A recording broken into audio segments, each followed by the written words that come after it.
Hi అన్న, నేనన్నా auto డ్రైవర్ని. అయితే నేను ఇప్పుడు దాకా ఒక డ్రాప్ వేసుకొచ్చిన అన్న. అయితే ఏమవుతుందంటే మన సిఎన్జి ఆటోలు ఉన్నాయి కదా, అవి స్ట్రగుల్ అవుతున్నాయి అన్న. ఎందుకంటే ఈ వర్షాల బారిన పడి అక్కడిక్కడ అన్నీ తడిచిపోతున్నాయి కదా, అందువల్ల ఈ స్ట్రగుల్ ఇస్తున్నాయి. ఇప్పుడు నా బండి అయిపోయింది అన్న.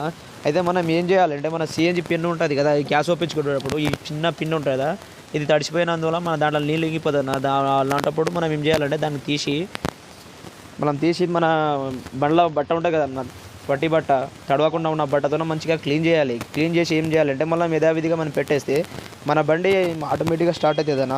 మరియు మనం ప్లగ్గులు చేంజ్ చేయించుకోవాలి. 2 మంత్స్కి 3 మంత్స్కి ఒకసారి ప్లగ్గులు చేంజ్ చేయించుకోవాలి. అయితే మన బండి స్టార్ట్ అవుతుంది అన్న, బాగుంటుంది. ఇప్పుడు దాకా అట్లనే స్ట్రగుల్ అయింది. నేను ఇట్లా 2-3 సార్లు చూసిన. ఇప్పుడు చూడండి నా బండి స్టార్ట్ అవుతుంది. ఇగో అన్న, నా బండి స్టార్ట్ అయింది చూడండి. మీరు కూడా ఇట్లా చేయండి అన్న. సిఎన్జి ఆటోలు ఏడైనా ఆగిపోతాయి. నచ్చితే లైక్ చేయండి, సబ్స్క్రైబ్ మాత్రం మర్చిపోకుండా అన్న దయచేసి.